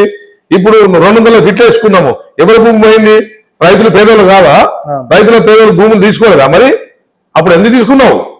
మరి రైతులకు పేదలు కదా వాళ్ళు భూములు తీసుకున్నప్పుడు నువ్వెందుకు వాళ్ళ గురించి మాట్లాడలేదు? రోడ్డు పోయినప్పుడు భూముల గురించి ఎందుకు మాట్లాడలేదు? హైడ్రా గురించి ఎందుకు మాట్లాడుతున్నావు? హైడ్రాలో పోయిన ఏ సామాజిక వర్గము? ఉన్నత సామాజిక వర్గం రియల్ ఎస్టేట్ వ్యాపారస్తున్నాయి. రియల్ ఎస్టేట్ వాళ్ళు మోసం చేసి దొంగ ధరని పేరు మీద దొంగ పాస్బుక్లు చేసుకొని దొంగ రిజిస్ట్రేషన్లు చేసుకొని సామాన్య ప్రజలకు అమ్మిన్లు. అప్పుడు నువ్వు అరికట్టాలి. నువ్వు అరికట్టలే 10 సంవత్సరాలలో నువ్వు అరికట్టలేని ఇప్పుడు హైదరాబాద్ ను ఇప్పుడు చాలా పబ్లిక్ పెరిగింది. ఇలా మిగతా దేశాలను పోటీపడే దిశలో కాంగ్రెస్ పార్టీ ముందుకు పోతుంది. హైదరాబాద్ మనం క్యాపిటల్ సిటీ, మనకు దాన్ని అందంగా చేసుకోవాలి, మనం ఒక గ్రేట్ గా ఉండాలి అన్నది లక్ష్యం. గ్రేట్ గా ఉండాలని చెప్పి పేదోళ్ళని ఎక్కడ అణచివేసింది లేదు. ఎస్, ఎక్కడన్నా కనుక పేదోళ్ళు ఇల్లు పోతే ఇందిరమ్మ ఇల్లు ఇస్తాం, ఇందిరమ్మ ఇస్తాం. అంతేగాని నువ్వు ఇష్టం వచ్చినట్టు మాట్లాడితే, నువ్వు ఓట్ల కోసము ప్రజలను రెచ్చగొడితే, నువ్వు తెలంగాణ సెంటిమెంట్ మీద వచ్చినోనివి. నువ్వేమన్నా ప్రజలకు సేవ చేసి వచ్చినవా? చావు నోట్ల తలబెట్టి తెచ్చింది కేసీఆర్. తెలంగాణ బాపు కేసీఆర్. అరే ఇనువయ్యా నాయనా, మీరు దయచేసి అలాంటి ఆ సాగు తలబెట్టిందని ఎక్కడ మాట్లాడకండి దయచేసి. తెలుగుదేశం పాలనలో ఆందోళనతో పొత్తున్న నాయకుడు కేసీఆర్ పార్టీ. సరే, కేసీఆర్ అక్కడ తెలుగుదేశం పార్టీలో మంత్రి పదవి ఇవ్వకపోతే ప్రజలలో ఉన్న తెలంగాణ సెంటిమెంట్ ను ఈయన పుట్టక ముందే వచ్చింది. అప్పుడు 370 మంది చనిపోయినరు. తర్వాత 1400 మంది నీ వల్ల చచ్చిపోయినరు. మరి కేసీఆర్ కుటుంబంలో గాని కేసీఆర్ కులంలో గాని ఏ ఒక్కడన్నా చచ్చిపోయిందా? అన్ని కులంలో చచ్చిపోయిండు. ఒక్క విరమ సామాజిక వర్గంలో ఎవరన్నా ఒక్కరు చచ్చిపోయిన చూంచమని నేను అడుగుతా ఉన్నా. 1400 మంది అమరుల త్యాగంలో ఇలా వస్తే ఇవాళ బిగులు రాష్ట్రాన్ని ఇవాళ ముక్క చెక్కలు చేసినావు. ఇవాళ మన రాష్ట్రము ఇవాళ 10,000 కోట్ల అప్పులున్నదంటే ఎవరబ్బ సొమ్ము ఏం చేసినామని అడుగుతున్నాం పైసలు. ఇలా 1,00,000 కోట్లు కాళేశ్వరం పేరు మీద తీసుకుంటున్నావు. ఇవాళ ఏదో నీళ్లు గ్రామాలలో నీళ్ళు ఇస్తా అని చెప్పి తీసుకున్నావు. మిషన్ భగీరథ దోసుకున్నావు. ఈ ధరణి పేరు మీద లక్షల ఎకరాలు గుంజుకున్నావు. నీ కుటుంబం బాగుపడ్డది, నీ నాయకులు బాగుపడ్డారు. ఆ నాయకులల్లో మీ సామాజిక వర్గ నాయకులే బాగుపడ్డారు తప్ప ఎవ్వరు బాగుపడలేదు. తెలంగాణను 40 ఏళ్ళు వెనుక గుంజుకపోయిన చరిత్ర టిఆర్ఎస్ పార్టీకి ఉంది. పాపం రైతాంగం, శ్రామికులు, ఉద్యోగస్తులు, నిరుద్యోగులు, కాంగ్రెస్ పార్టీ అందరూ ఉద్యమం చేసి తెలంగాణ రావాలని కోరుకుంటే ఈ అమరవీరుల సావులను భరించలేక ఇది అన్యాయం అని చెప్పి సోనియా గాంధీ తలుపులు పెట్టి తెలంగాణ ఇచ్చిన మాట నిజమా కాదా? వచ్చిన తెలంగాణను కాపాడుకోలేకపోయినామే, ఒక దొంగ చేతిలో పెట్టినామే. ఆ దొంగ దోచుకొని మన 17 సంవత్సరాల సంపదంతా దోచుకున్నాడే. ఆ అప్పే ఈ అప్పు కదా. కపిష్కతో దేవుకు తిన్నాడే. ఇవాళ చెప్తున్నాడు కదా. ఇవాళ రైతుల ధాన్యం కొనుగోలు చేస్తాడు అన్నాడు కదా. 85,000 కోట్ల రూపాయలు అప్పు ఎవరు చేసిపోయిండు? నువ్వే చేసినావు కదా. కాంగ్రెస్ ప్రభుత్వం కూడా అప్లై చేస్తుంది కదా ఇప్పుడు కూడా. అరే మరి ఇప్పుడు అప్పులను నేర్పడం కోసం అప్పు కట్టమా? ఇప్పుడు మీ నాయన 1 కోటి రూపాయలు అప్పు చేసిపోయిండు. అప్పు చేసిపోతే నువ్వు కట్టాలి కదా. ఇప్పుడు మీ నాయన తాగి తిని ఎంజాయ్ చేసిపోయిండు. మీ నాయన పత్తాలకు లంజమ్మలకు ఇవన్నిటికీ ఎంజాయ్ చేసిపోయిండు. ఎంజాయ్ చేసిన కర్మకు నువ్వేం చేయాలి? నువ్వు కట్టాలి కదా. నువ్వు కట్టడం కోసం ఇంకా అప్పులు చేయవా? సర్దిద్దుకుంటూ రావా? అదే కార్యక్రమము రాష్ట్ర ప్రభుత్వము ఇలా రేవంత్ రెడ్డి గారు ప్రభుత్వము ముళ్ళ కంప మీద కూర్చొని ఈ ప్రభుత్వాన్ని నడుపుతా ఉన్నది. భయపడి పారిపోతలేరు, ప్రభుత్వాన్ని విడిచిపెట్టిపోతలేరు. ఈ భయంకరమైన అప్పులో ఉన్న తెలంగాణను సర్దిద్దుకుంటూ వస్తున్నారు. టీడీపీ పార్టీలో ఉన్నప్పుడు కేసీఆర్ గారికి మంత్రి పదవి ఇవ్వలేదన్న ఉద్దేశంతో తెలంగాణ సెంటిమెంట్ ని రైజ్ చేసిందని చెప్పేసి మీరు అంటారు. నిజం.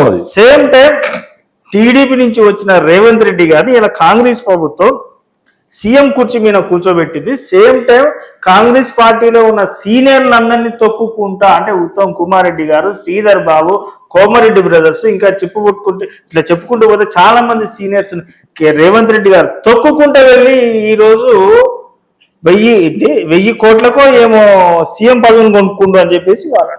చూడు, మా కాంగ్రెస్ పార్టీ మా కుటుంబ పంచాయతీ, అది మా కుటుంబ పంచాయతీ. మా కుటుంబం మీరు బయటకు వేసి గుంజి ఏదో రచ్చ చేయాలని చూస్తున్నాం. మాకు కావాల్సింది మా కుటుంబ పంచాయతీగా. మా కుటుంబ పంచాయతీ ఉంటే మేము ఏదైనా ఉంటే మా పార్టీలో మాట్లాడుకుంటాం. ఇది ప్రజలకు సంబంధం లేదు, ప్రజలకు మోసం చేసే పార్టీ కాదు. మా పార్టీ సర్దుకుంటది. కానీ మా ఇంట్లో పంచాయతీ మేము ప్రభుత్వం మీద మోపుతలేం, ప్రభుత్వం మీద భారం మోపుతలేం. మా రేవంత్ రెడ్డి వచ్చిన మా కుటుంబ పంచాయతీ ఓకే, మా రేవంత్ రెడ్డి వచ్చి ప్రజలకు ఏమన్నా భారమైందా? మా పంచాయతీ వచ్చి ఈ ప్రభుత్వానికి ఏమన్నా భారమైందా? ఈ మా పంచాయతీ, మా ఇంట్లో పంచాయతీ ఏమన్నా అలజడితోని సామాన్య ప్రజలను ఏమన్నా మేము తొక్కేస్తున్నామా, లేకపోతే సామాన్య ప్రజలను దోచుకొని తింటున్నామా? మా కుంట్ల మాది పెద్ద పార్టీ పై మా పెద్ద కుటుంబం, మాది పెద్ద కుటుంబం, విస్తీర్ణమైన కుటుంబం. మాకు చరిత్ర ఉన్నది, ఒక సిద్ధాంతం ఉన్నది. సిద్ధాంతం లేని పార్టీలు వచ్చి అయ్యవ్వ లేనోడు వచ్చి వీనికి వానికే ఉడితే వచ్చినోడు ఇవాళ మాకు వచ్చి మాకు నేర్పెట్లా? మాకు చరిత్ర ఉంది, మేము చరిత్ర నుంచి వచ్చాము, ఒక ఉద్యమాల నుంచి వచ్చాము, ఒక ప్రజాస్వామ్యం నుంచి వచ్చాము, ప్రజాస్వామ్యాన్ని కాపాడుకుంటూ వస్తున్నాము. ఇప్పుడు నువ్వు 10 సంవత్సరాల చరిత్ర ఏదో వచ్చి గుడ్డొచ్చి తల్లిని ఎక్కిరిచ్చినట్టు ఉన్నది ముచ్చట. నువ్వు నాగుబుట్టి నాకు నీతులు నేర్పుతున్నావేంటిది? నువ్వు నా బ్లడ్, నువ్వు నాకు నేర్పాల్సిన అవసరం నాకు లేదు. ఎస్, నా నుంచి నువ్వు కొత్త టెక్నాలజీ నేర్చుకుంటావు కావచ్చు, నీ తరంలో నీ టెక్నాలజీ, నా తరంలో నేను నా టెక్నాలజీ, అంతే తప్ప నువ్వు టెక్నాలజీగా మాట్లాడు. అంతేగాని విమర్శించే అధికారం నీకు లేదు. ఎందుకంటే మేము ఉద్యమాల నుంచి వచ్చాము, టీడీపీ నుంచి వచ్చిన రేవంత్ రెడ్డి గారిని ఇలా కాంగ్రెస్ ప్రభుత్వం నెత్తిన పెట్టుకొని సీఎం కుర్చీలో కూర్చోబెట్టింది. సీనియర్ ను వదిలేసి టీడీపీ నుంచి వచ్చిన రేవంత్ రెడ్డి గారికి సీఎం పదవి. చూడండి, రాజకీయ చతురంగంలో హత్యలు ఉండయి, ఆత్మహత్యలే ఉంటాయి అన్న చరిత్ర మనకు తెలుసు. ఉదాహరణకు నాదే, నేను 30 ఏళ్ల నుంచి కాంగ్రెస్ పార్టీలో ఉన్నాం. సంవత్సరంలో వచ్చి 6 నెలలు వచ్చి ఎమ్మెల్యే అయ్యిండ్రు. దానికి ఒక కుల సమీకరణ ఒకటి ఉంటుంది, ఆర్థికపరమైన ఇబ్బందులు ఉంటాయి, తర్వాత పొలిటికల్ ఈక్వేషన్స్ ఉంటాయి. సరే, విత్ ఇన్ ద పార్టీలో గ్రూపులు ఉంటాయి, దీనివల్ల ఉంటాయి ఇబ్బందులు. ఏ ఇబ్బందులు వచ్చినా కూడా ఇది మా కుటుంబ వ్యవహారం, మా కుటుంబంలో వ్యవహారంలో మేము దాన్ని సర్దుకుంటాం. నేనేమంటున్నా అంటే మాకు 100 ఏళ్ల చరిత్ర గల పార్టీలో మాకున్న మాట నిజం. అరే, ఆఫ్టర్ ఆల్ నువ్వు 10 ఏళ్ల పార్టీలో నీ బిడ్డోడు మాట్లాడతాడు, కొడుకోడు మాట్లాడతాడు, అయ్యోడు మాట్లాడతాడు, అల్లుడు మాట్లాడతాడు, ఇంకో అల్లుడు మాట్లాడతాడు. నువ్వు నీ బిడ్డే అక్రమంగా నా తల్లిదండ్రులు, నా అన్న సంపాదించుకున్నాడు, నా బావ సంపాదించుకున్నాడు, మా నాయన సంపాదించుకున్నాడు, వాళ్ళు చేసిన అన్ని తప్పులని నీ బిడ్డే చెప్తోంది. మా పార్టీలో ఎవరని చెప్పారానే? ఇట్లా చెప్పారా? ముందు నన్ను ఎక్కిరించే ముందు నీ ఎన్ను చూసుకో, నీ బిడ్డను సరి చేసుకో, నీ అల్లుని సరి చేసుకో. కవిత గారితోటి పార్టీ పెట్టించిందే రేవంత్ రెడ్డి గారు, కవిత గారితో పార్టీ పెట్టించిందే కాంగ్రెస్ ప్రభుత్వము. కవిత గారితో పార్టీ పెట్టించి కేసీఆర్ గారి మీదకి ఉసిగలుపుతుర్రు. అరే, ఉసిగొడ్డలా చిన్న పిల్ల అన్న పసిగుడ్డ ఆమె. ఒక ఎమ్మెల్సీ, ఒక ఎంపీ కాంటెస్టెడ్, ఆమె కేసీఆర్ దగ్గర ఆ మాటలు చేతలు అన్ని నేర్చుకున్నావే, ఆ చదరంగం అంతా నేర్చుకున్నావే, ఉగ్గుపాలతోనే వాళ్ళకు మాటలు నేర్పిండు కేసీఆర్. అలాంటి వాళ్ళకు మా రేవంత్ రెడ్డి సరిపోతాడా చెప్పు? అదేమన్నా చిన్నపిల్ల ఏమైనా ఆట బొమ్మ ఏదో చెప్పినట్టు చెప్తారేంటండి, మాకు సంబంధం ఉంది, ఓకే ఉంది, నీ సొంత బిడ్డ కదా, నీకు రక్తం మంచుకో పుట్టిన బిడ్డే కదా, మరి చెప్పినప్పుడు నిజాలే కదా. మా రేవంత్ రెడ్డి చెప్పిస్తా ఉన్నాడు, ఓకే. ఎవరు చెప్తా ఉన్నారు? నీ కూతురు చెప్తా ఉన్నది కదా. అంటే నీతో ఎంత అణచివేయబడ్డది, నీతో ఎంత ఇబ్బంది పడ్డది, సొంత అన్నతో ఇబ్బంది పడ్డది, ఆ బావతో ఇబ్బంది పడ్డది, నాయతో ఇబ్బంది పడ్డది, ఇంకో బావతో ఇబ్బంది పడ్డది. అంటే నువ్వు క్రష్ చేసినట్టే కదా, ఒక మహిళను క్రష్ చేసినట్టే కదా, అవునా కాదా? మరి దానికి అంత కారణం కూడా నీ కుటుంబాన్ని సరి చేసుకున్నాడు. నువ్వు ఇప్పుడు ఈ ప్రజాస్వామ్యాన్ని ఏమో సరి చేసుకుంటాడు, ఈ ప్రజలను ఏం పరిపాలన చేస్తాడు, నీ ఇంట్లో పరిపాలన చక్కగా చేసుకో. నేను అనేది తప్పు కాదు కదా. అందుకోసం నేను ఏమంటున్నా అంటే, ముందుగా నీ ఇంట్లో సర్ది చేసుకున్నాక మాట్లాడు. పార్టీల ఫిరాయింపు అంటున్నావు, పార్టీల ఫిరాయింపు అంటున్నావు, పార్టీల ఫిరాయింపు నువ్వు చేయలేదా? నువ్వు అధికారంలో ఉన్నప్పుడు నువ్వు చేయలేదా? నువ్వు కాంగ్రెస్ పార్టీని లేకుండా చేస్తా అని చేయలేదా? అంటే వాళ్ళు గడ్డి తిన్నారు అన్న, వాళ్ళు గడ్డి తిన్నారు. మేమేం చేసినాము? మీరు భోజనం చేస్తారు కదా కాంగ్రెస్ పార్టీ మేము భోజనమే చేస్తాను. ఇప్పుడు కూడా భోజనం చేసిన తప్ప మీరు ఎట్లా చేస్తారు? మేము చేయలే, మేము పార్టీలో కలుపుకోలే, మేము అలానే ఉన్నావు. వాళ్ళు దూరమే వచ్చారు, వాళ్ళు చేసిన పనికి జరిగింది. నువ్వు సిఎల్పి లేకుండా చేస్తానన్నావు, సిఎల్పి లేకుండా డబ్బుల ఎరేసుకున్నావు. ఎప్పుడైనా డబ్బుల ఎర ఇట్లా ఉందా? ఇలా డబ్బులతో ఓట్లు కొనే చరిత్ర కాంగ్రెస్ పార్టీకి అయినప్పుడు ఉందా? 50 కోట్లు 100 కోట్ల పార్టీ పంపించేది. అలాంటి చరిత్ర నేర్పింది, ప్రజలకు నేర్పింది ఎవరు అన్న? మొన్న రీసెంట్ గా నేను ఒక కాంగ్రెస్ సీనియర్ నాయకుడిది ఒక ఇంటర్వ్యూ చూసిన. తెలంగాణ రాష్ట్రంలో కాంగ్రెస్ ప్రభుత్వం రాలేదు, సైకిల్ కాంగ్రెస్ ప్రభుత్వం వచ్చింది.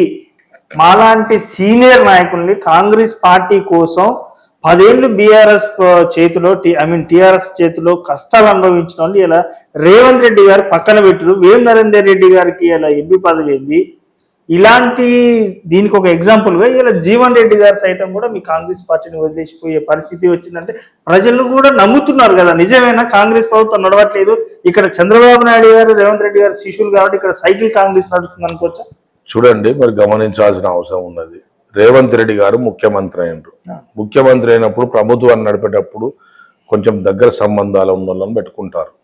అందులో భాగమే నమ్మకం ఉన్న వ్యక్తి, ఆయనకు నమ్మకం ఉన్న వ్యక్తి, ఆయన సమర్థుడా అసమర్థుడా మనకు అవసరం లేదు, అనే పార్టీలో కొత్తగా వచ్చిండా సంబంధం లేదు. ఇలా ఏమైందంటే రేవంత్ రెడ్డి గారు ప్రభుత్వాన్ని నడిపేటప్పుడు కొన్ని సీక్రెట్లు అవసరం ఉంటాయి, కొన్ని వ్యవహారాలు చూసుకోవాల్సిన అవసరం ఉంటుంది, నమ్మకాలను కొంతమందిని పెట్టుకుంటారు. అందులో భాగంగా వేం నరేందర్ రెడ్డి లాంటి వాళ్ళు కొంతమంది ఆయన అనుచరులు ఉంటారు. దాన్ని నిజం అది. ఆ అనుచరుల నమ్మకమైన వ్యక్తే వేం నరేందర్ రెడ్డి. రేవంత్ రెడ్డికి నమ్మకమైన వ్యక్తే రేవంత్ రెడ్డి. వేం నరేందర్ రెడ్డి నాకు కూడా 30 ఏళ్ళ ఫ్రెండ్, మా జిల్లా వాసి, మేమిద్దరం కాంట్రాక్ట్ ఫీల్డ్ లో కొలీగ్స్. ఆయన క్రిమినల్ బ్యాక్గ్రౌండ్ ఉన్నోడు కాదు, లేకపోతే నేర చరిత్రలో ఉన్నోడు కాదు, లేకపోతే ల్యాండ్ మాఫియా కాదు, లేకపోతే ఆయన ఎక్కడ లేకపోతే మనీ లాండరింగ్ చేసినోడు ఏం కాదు. ఉన్నదంటే కొంచెం సిన్సియరే, ల్యాండ్ కొండు కాదు. కాంగ్రెస్ పార్టీలో చరిత్ర లేదు ఆయనకు. అంతేగాని ఆయన రేవంత్ రెడ్డి నమ్మక బంటు. రేవంత్ రెడ్డి అవసరాల కోసం ఆయన పెట్టుకున్నాడు. కొన్ని పార్టీలో సీక్రెట్ కానీ వ్యవహారాల్లో సీక్రెట్లు కానీ ఉంటాయి కాబట్టి నమ్మకస్తులు పెట్టుకుంటారు. అది తప్పేం కాదు. రేవంత్ రెడ్డికి జీవన్ రెడ్డికి జానారెడ్డి సాబ్కు ఇట్లా పోల్చడం సరైనది కాదు. కాకపోతే సీనియర్లను కొంచెం దగ్గర పెట్టుకొని వాళ్ళని గౌరవించి పని చేసుకోవాలన్నమాట మేము కూడా ఒప్పుకుంటాం. అందుకనేనా జీవన్ రెడ్డి గారు వెళ్ళిపోతున్నారు, అమ్మ సీనియర్లు వెళ్ళిపోయే ఛాన్స్ ఉంది, సీనియర్లు నా మీద తిరగబడతారు అన్న భయంతో మొన్న హనుమంతరావు గారికి పదవి ఇచ్చిన రేవంత్ రెడ్డి గారు. మీకు ఒకటే చెప్తున్నా, మీకు అలాంటిది ఏం లేదు. ఇప్పుడు రేవంత్ రెడ్డికి ఉన్న జీవన్ రెడ్డికి అయితే పోటీ లేదు. ఈయనకు ఆయనకు సంబంధం లేదు. ఆయన ముఖ్యమంత్రికి పోటీ అయితే లేడు కదా, ఎందుకు తొక్కుతాడు? అట్లా తొక్కాలని ఏం కాదు. కొంత పదవులు ఇచ్చే క్రమం లోపల యువతరాన్ని తీసుకురావాలని కొంత యువకులకు ఉంటుంది. జర పనిచేసే కొడుకు, ఇప్పుడు ఒక తండ్రికి ఎట్లుంటది అంటే, పెద్ద కొడుకు చిన్న కొడుకు ఉంటాడు, పెద్ద కొడుకు స్లో ఉంటాడు, చిన్న కొడుకుని తీసుకొచ్చుకుంటాడు. ఆ క్రమంలో పెద్ద కొడుకు ఏమంటాడు, చిన్న కొడుకుని బాగా చూసుకుంటున్నావు, నన్ను బాగా చూసుకుంటలేము. తండ్రికి పుట్టినోడే కదా, మరి నన్నెందుకు చూసుకుంటలేడు ఆలోచన ఉంటుందా? అది కాదు. వాడు ఏమవుతుందంటే పనిచేసే కొడుకు వచ్చి ఉండాలి అని కోరుకుంటాడు. ఇప్పుడు పెద్దోడు బాగుపడాలంటే పనిచేసే కొడుకు చేతికి అందాలని ఉంటది. అది చిన్నోడా పెద్దోడా అని కాదు. ఆ క్రమంలో యువతరాన్ని కొంత ముందుకు తీసుకొని నాతో ఉరికొచ్చేటోళ్ళం కావాలని కోరుకుంటాడు రేవంత్ రెడ్డి. అందులో భాగంగా కొంత సీనియర్లకు నష్టం జరుగుతున్న మాట నిజము. వాళ్ళని కూడా ఒక సెక్షన్ లో రేవంత్ రెడ్డి గారు వాళ్ళ సమాన స్థాయిలో వాళ్ళకు కూడా కొంచెము లాభం చేయాలని నేను కూడా మీ ద్వారా నా సూచన చేస్తా ఉన్నా. వాళ్ళని కూడా కొంచెము మంచిగా చూసుకోవాలి, గౌరవించాలని చెప్పి నేను కూడా కోరుతున్నా. ఎందుకంటే వాళ్ళ త్యాగం కూడా ఉంది కదా, వాళ్ళ త్యాగాన్ని కూడా గుర్తించాల్సిన అవసరం ఉన్నది. కొంత ఈ రాష్ట్ర ప్రభుత్వంలో ఈ అప్పుల గొడవ, ఈ అప్పుల బాధ, ఫైనాన్స్ ఇబ్బందులు, పార్టీ మొత్తం కూడా ఇప్పుడు ఫుల్ ఫ్లెడ్జ్గా రాలేని పరిస్థితి ఉంది. మీకు తెలుసు కదా, మెజార్టీ కొంచెం ఎక్కువ వస్తే కూడా ప్రభుత్వం మంచిగా నడుస్తుంది. ఈ బార్డర్ మీద రావడం కూడా కొంచెం మీద ప్రెషర్ ఉంటుంది. ఆ ప్రెషర్ ని గమనించాలా మనం. ఇది రాజకీయంగా మాట్లాడలేని మాటలు, ఇవి రాజకీయంగా చెప్పలేని మాటలు. కాకపోతే నాకు రివర్సల్స్ లేవు కాబట్టి, ప్రమోషన్స్ లేవు కాబట్టి నేను చెప్తున్నా నీకు. అర్థమైందా? ఇది గమనించాల్సిన అవసరం ఉన్నది. సరే, అలా కూర్చున్నాక మనకు ఆ కష్టాలు తెలుస్తుంది. ఆ సీట్లో కూర్చున్నాక ఆ వ్యవస్థను నడిపేటప్పుడు సరే అనుభవజ్ఞులను కొంతమందిని పెట్టుకోవాల్సిన అవసరం ఉంటది. సరే, మీకు ఇప్పుడు తెలుసు కదా, ఇప్పుడు మహబూబ్నగర్ లో తీసుకుంటే ఒక సీనియర్ నాయకుడిని, ఇప్పుడు నిజామాబాద్ తీసుకుంటే ఒక సీనియర్ నాయకుడిని, ఇప్పుడు నువ్వు చెప్తున్న హనుమంతరావును వీళ్ళందరినీ గౌరవిస్తున్నారు కదా, ఇక గౌరవించే పెట్టుకున్నారు కదా. ఇప్పుడు సుదర్శన్ రెడ్డి సాబ్ ఉన్నాడు, ఆయనకు ఒకరు ఇచ్చేసిండు. ఇప్పుడు చిన్నారెడ్డి గారు ఉన్నారు, ఇప్పుడు చిన్నారెడ్డి గారు ఇచ్చిండు. హనుమంతరావు ఉన్నాడు, హనుమంతరావు ఒకరు ఇచ్చిండ్రు. ఇట్లా పెద్దలకు కూడా ఇచ్చుకుంటా పోతా ఉన్నాడు, ఇంకా ఇవ్వాలి. కాకపోతే సీనియర్లకు కూడా కొంచెం పార్టీలో గుర్తింపు ఇవ్వాలి, ప్రభుత్వంలో గుర్తింపు ఇవ్వాలని చెప్పి నేను కూడా మనసారా కోరుకుంటున్నా. సరే, ఆయన ప్రెషర్స్ తట్టుకోలేక, ఆయన ఇబ్బందులు తట్టుకోలేక సతమత అవుతా ఉన్నాడు. ఇంకోటి ఏంటంటే, కాంగ్రెస్ అందరి మనస్తత్వాలు ఆయనకి తెలియవు. ఇంకొకటి, కాంగ్రెస్ పార్టీ విధానాలు ఆయనకి ఇంకా పూర్తిగా రావాలి, ఇంకా పూర్తిగా రావాలి. ఇంకా ఎక్కడన్నా ఇంకా కొత్తగానే కదా. కాబట్టి ఈ ప్రభుత్వం ఒకసారి పోతే, ఒక టర్మ్ పోతే వచ్చే ప్రభుత్వం కూడా కాంగ్రెస్ వస్తుంది కాబట్టి అప్పుడు ఇంకా ఎక్స్పర్ట్ అవుతాడు. మీరు రాజశేఖర రెడ్డి గారు చూసారా? మీరు రాజశేఖర రెడ్డి ఎన్నిసార్లు తొక్కేశారా? 30 సంవత్సరాలు తొక్కాడు. తొక్కి రాడు వేలి ఫస్ట్ ప్రభుత్వంలో కొంచెం వగుదొక్కు చూశాడు. రెండో ప్రభుత్వంలో చూడు హీరో లెక్క చేశాడు. రేపు అదే జరుగుతుంది, రేపు నెక్స్ట్ అదే జరుగుతుంది. ఓకే అన్న, so thank you so much. చాలా చాలా మంచి విషయాలు మనం ఈరోజు చర్చించుకున్నాం. మీరు కూడా నేను మనస్ఫూర్తిగా కోరుకుంటున్నాను, 100% మీరు భవిష్యత్తులో మంచి అత్యున్నత స్థాయికి వెళ్ళాలి, మంచి మంచి పదవులు అవరోధించాలి, ప్రజలకు ఇంకా దగ్గరే మంచి సేవలు అందించాలని చెప్పేసి మనస్ఫూర్తిగా ఒకటి మాత్రం నేను కోరుకుంటున్నా. నేను ఒకటేదంటే, పదవులు కోరుకోవడము అవసరమే, కానీ నిత్యం ప్రజలలో ఉండాలి, నిత్యం ప్రజలకు అనుగుణంగా ఉండాలి. పదవులు వస్తాయి పోతాయి, పదవుల కోసమే రాజకీయాలు ఉండవు. కాకపోతే ఇప్పుడు రాజకీయాలు చాలా కాస్ట్లీ అయినాయి, చాలా కాస్ట్లీ అయినాయి. ఇంకొకటి, విలువలు లేని రాజకీయాలు అయినాయి. అవి మార్పు రావాలని నిజంగా నేను కోరుకుంటున్నా.